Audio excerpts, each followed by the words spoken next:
A gente clica em comprar, mas o produto nunca é nosso de verdade. Já parou para pensar nisso?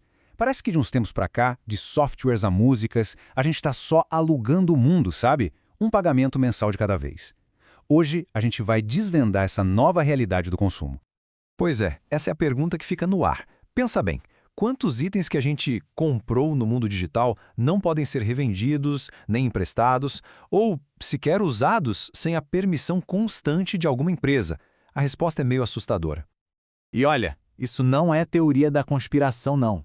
É a pura realidade. Sabe aquelas impressoras que simplesmente travam se você cancela o plano de tinta? Ou carros que cobram uma mensalidade para ligar uma função que já está lá instalada? Pois é, a propriedade do jeito que a gente conhecia está em xeque. Ok, mas como é que a gente chegou nesse ponto? Para entender, a gente precisa olhar para uma grande virada de chave. A transição de um mundo onde a gente tinha as coisas para um mundo onde a gente só tem acesso a elas. Vamos começar pela chamada Era do Acesso.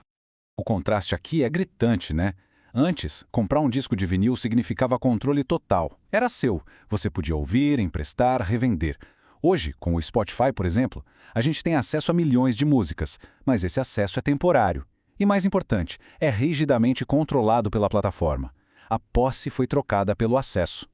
Essa mudança toda foi acelerada por um verdadeiro terremoto: o Napster. A ideia de compartilhar arquivos livremente, de graça, apavorou a indústria. A reação foi criar um sistema totalmente novo. Um sistema onde eles, e não a gente, teriam controle total do conteúdo. E foi aí que nasceu o modelo de acesso que a gente conhece hoje.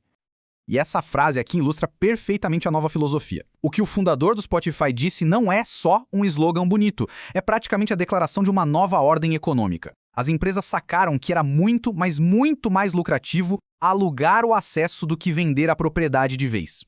Certo. Se o acesso é a nova regra do jogo, quem é que define essas regras? A resposta para isso nos leva a um sistema que alguns especialistas estão chamando de feudalismo digital. Então, o pulo do gato é o seguinte: quando a gente compra um software, um e-book, um filme, na maioria das vezes a gente não está comprando o produto. O que a gente está pagando, na real, é por uma licença de uso, ou seja, uma permissão que pode ser retirada a qualquer momento. E como é que eles garantem esse controle? Através de uma tecnologia chamada DRM. Pensa no DRM como se fosse um guarda de segurança secreto embutido nos seus aparelhos e arquivos. O detalhe é que esse guarda não trabalha para a gente, ele trabalha para a empresa que vendeu o produto, garantindo que a gente siga as regras deles. E essa combinação de licenciamento super restrito e vigilância constante pelo DRM que cria uma versão moderna do feudalismo. As gigantes de tecnologia agem como os senhores feudais, donos das terras digitais. E nós somos só os vassalos com uma permissão temporária para usar essas terras. Nesse sistema, a gente é basicamente um inquilino. As plataformas, como se fossem soberanos, podem mudar as regras quando bem entendem, revogar nosso acesso e, como já aconteceu, até apagar os nossos arquivos se a gente não aceitar os novos termos. É mole? A gente consegue ver essa perda de poder claramente quando compara o videocassete com o DVD. O VCR deu poder para a gente, dava para gravar, copiar, e a indústria odiou isso.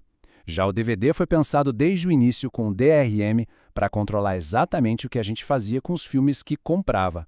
É claro que toda essa conveniência de ter acesso instantâneo a tudo tem um preço, e esse preço é muito maior do que a gente imagina, e ele não é só financeiro. Isso aqui é o que uma família pode gastar por mês só com as assinaturas invisíveis. Sabe, aquelas cobranças pequenininhas de streaming, de aplicativos, de serviços, que quando a gente soma tudo, viram uma verdadeira bola de neve no orçamento.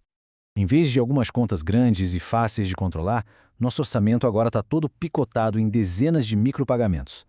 E essa fragmentação torna tudo muito mais difícil. Fica quase impossível ter uma noção real de para onde o nosso dinheiro está indo. E os dados mostram exatamente isso. Existe um buraco gigantesco entre o que as pessoas acham que gastam com assinaturas e o valor que realmente sai da conta. Quase metade dos consumidores admite que não tem o menor controle sobre esses gastos. Mas, como eu disse, o custo não é só dinheiro, é a perda de autonomia. Nossos próprios projetos, feitos em softwares de assinatura, podem virar reféns. A gente é forçado a aceitar atualizações que quebram a nossa rotina de trabalho e, no fim, fica preso a um único fornecedor, tornando qualquer mudança quase impossível. E essa bola de neve toda nos leva à pergunta final e talvez a mais importante de todas. Será que a gente está mesmo testemunhando o fim da propriedade como a gente sempre conheceu? A resposta muitas vezes está escondida bem na nossa cara, sabe? Naqueles termos e condições que ninguém lê. A gente clica no botão gigante escrito comprar, mas o contrato que a gente aceita, lá nas letrinhas miúdas, diz claramente que a gente está só licenciando, não comprando. Mas existe uma luz no fim do túnel. Pela lei do consumidor, quando uma empresa usa a palavra comprar, ela está fazendo uma promessa. E essa promessa obriga a transferência da propriedade. Isso cria um conflito direto com o que está escrito nos termos de uso deles. E aqui que está o ponto-chave de um argumento jurídico. Baixar um arquivo que foi comprado pode ser considerado o mesmo que receber um produto físico em casa. Se a lei entender dessa forma, então a gente se torna dono daquela cópia específica, com direito a revender ou emprestar. E isso limita bastante o controle da empresa. No final das contas, o que fica é essa reflexão. Num mundo construído em cima do acesso em vez da propriedade, a pergunta de verdade não é sobre o que a gente tem, mas sobre quem tem o poder de dar ou de tirar esse acesso. E o que acontece quando esse poder todo está concentrado nas mãos de pouquíssimas empresas. Agora a gente quer saber a sua opinião. Deixa aí nos comentários qual é a assinatura que mais te irrita. E aproveita para sugerir algum tema que você gostaria de ver a gente explicando por aqui. E claro, não se esqueça de se inscrever para não perder os próximos conteúdos. A gente se vê!